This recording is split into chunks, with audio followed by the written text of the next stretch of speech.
Hey guys, welcome back to Dwarf Fortress. And Dwarf, um, yeah. Anyways, here we can see dwarf that we got the comic, come here. um. Come, we What? need you. The lands have been lost. We need to reclaim them once more for the glory of the wilds. Um. Okay. Man has grown bold and left their bare-chested ways. Vanheim still wishes to rule. And of course, there's Pangea. We have grown different since last. You may notice the difference. And then there's Airmore. They too have changed. New powers have attempted to take over as well. Gartha, Shinamami, and Ulm all seek to reclaim what we rightfully won. Dwarf Comic, I need you to take it back. Here is a document. May it serve you well. Okay, here let me take. Asphodel was once part of Pangea, a woodland nation inhabited by wild beings connected with nature.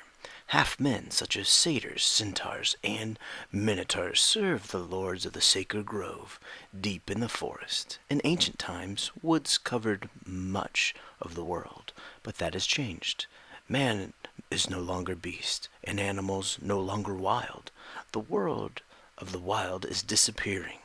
In response to the destruction of the wild forest, a dark and hungry god has arisen. Is that you? Yes. Okay. The Panai of the sacred groves could not prevent the destruction of the wilderness, and a few of them have revolted and struck back with dark fury upon the civilized world.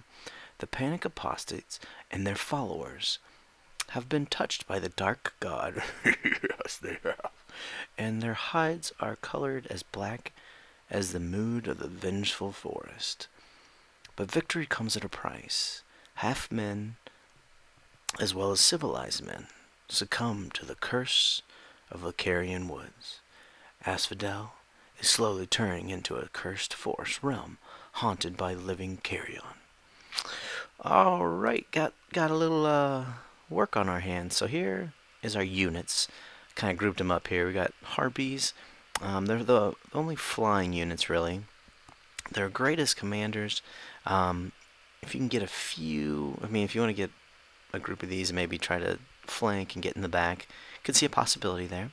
You got your group of satyrs here. You got the sneak, the regular satyr, and the warrior.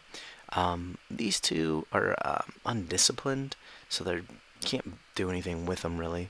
The satyr sneak actually causes unrest, so if you get a group of them and just kind of plant them in a nation or in a province, they could do some unrest, which is good against people.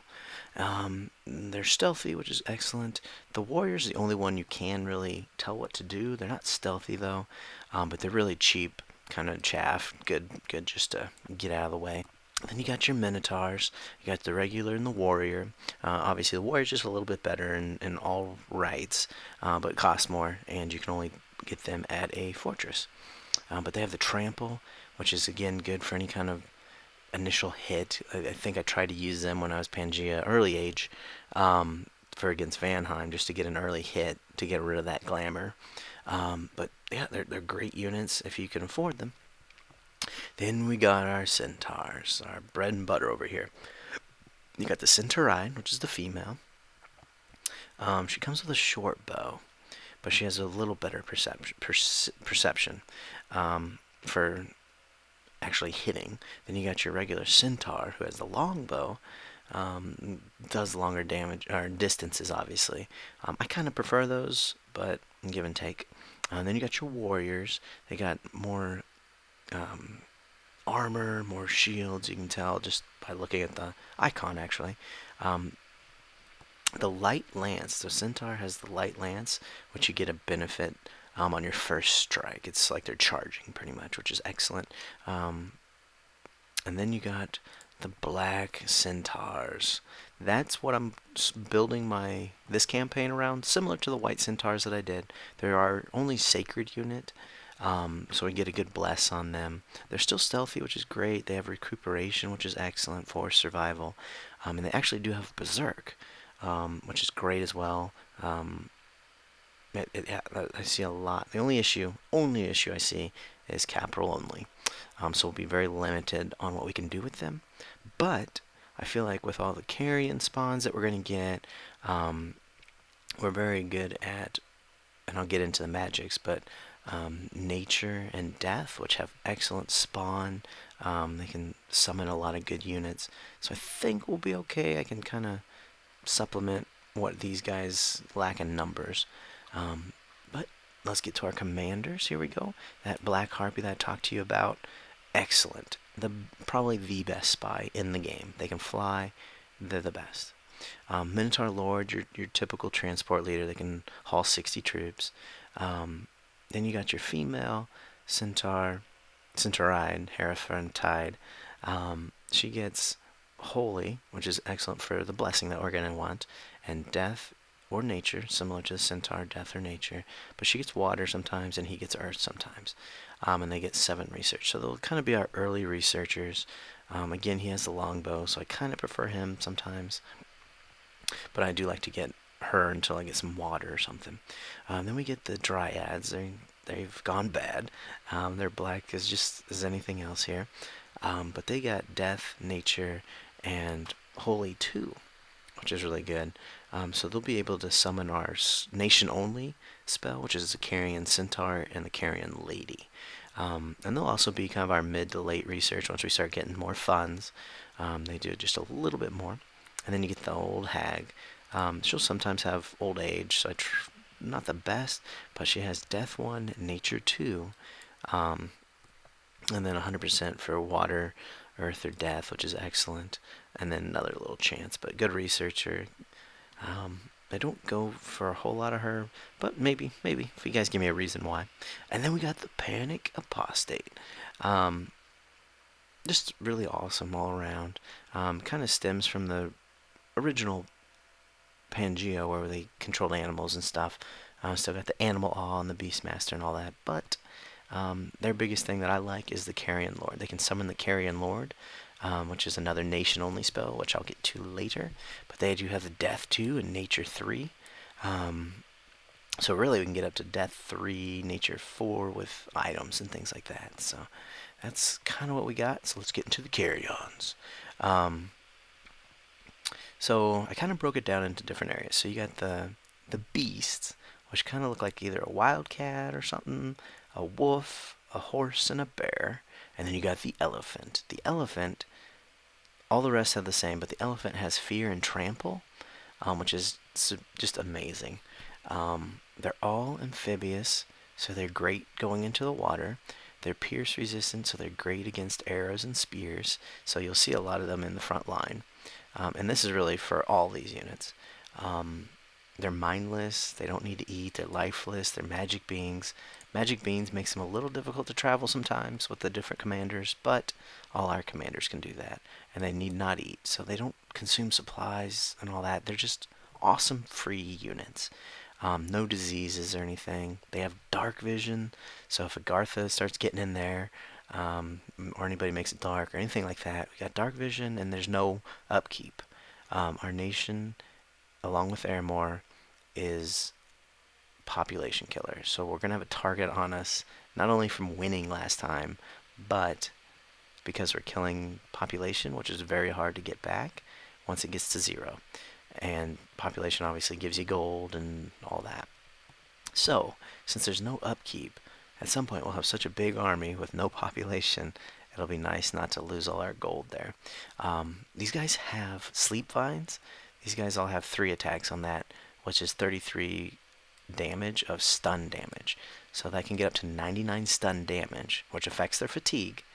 So if they get to 100 fatigue, then they're done, and they need to just rest. the enemy we're talking about. So it's really good at fatiguing out large enemies. If they have any kind of super combatants or something, kind of swarm them, fatigue them out. Just excellent, excellent freaking units. Then we kind of got the mannequins. They're in this little group here. You got the human mannequin, the satyr mannequin, the harpy mannequin, and the minotaur mannequin. Very similar, pretty much. Again, it kind of goes up on health points and protection and all that as we go. So the minotaur's a little better. This harpy cannot fly.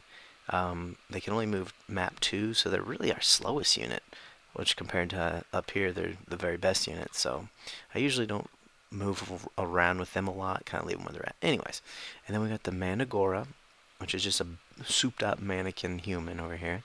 And then the Sagittarian. This is another sacred unit. So they're going to supplement kind of our black centaurs up here. Because they're sacred, so we can bless them. They got a vine bow, which is just like the regular vine bow, but they also have vine whip. So each attack they're doing, they're entangling people. They're just awesome. Kind of went over all of that. So that'll be our Shaft. These will be, just superb units. I'm pretty impressed with them. Here's the commanders for the Carrion. We have nation summons for that. So we have the Carrion Centaur.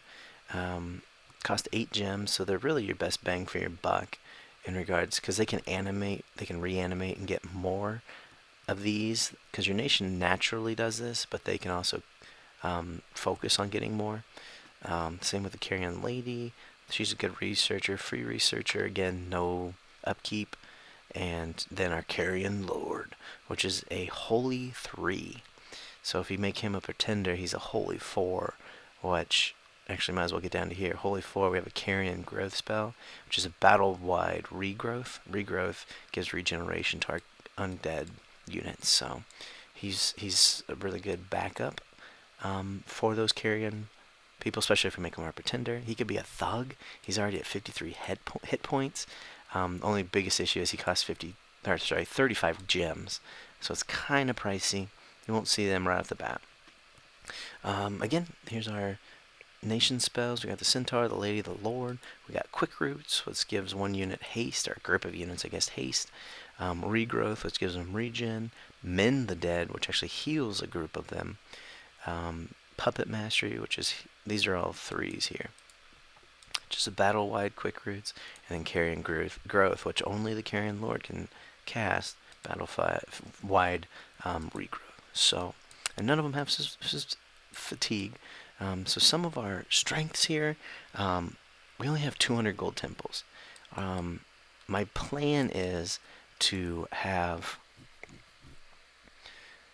low dominion up front, and then build my dominion with our temples since they're so cheap, because I don't want our population kill to affect my neighbors right away. I want to make sure they're like, oh, it's not that bad, and kind of let it be.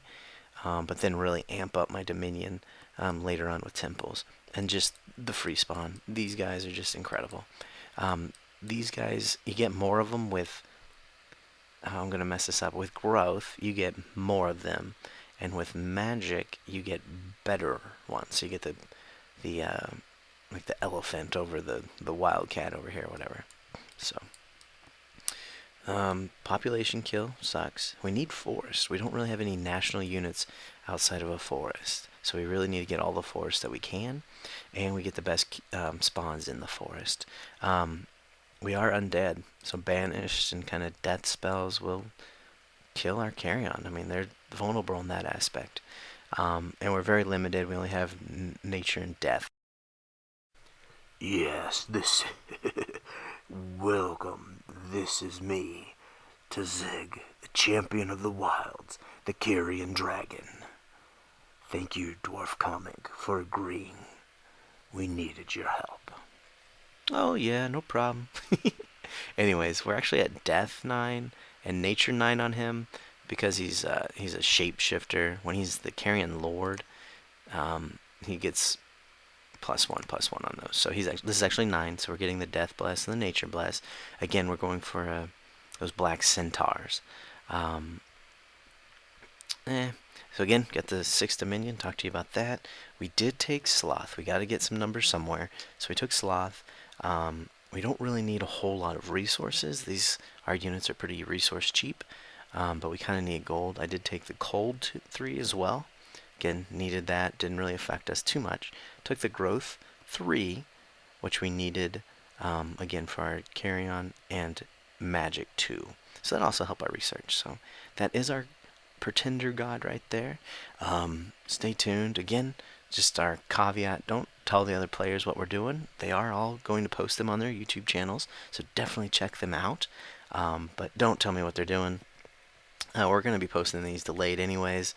But yeah, I appreciate you guys. Definitely give me your feedback. Let me know what you think about everything, about my units, about my plan. And I hope it's a good one. I appreciate y'all's time.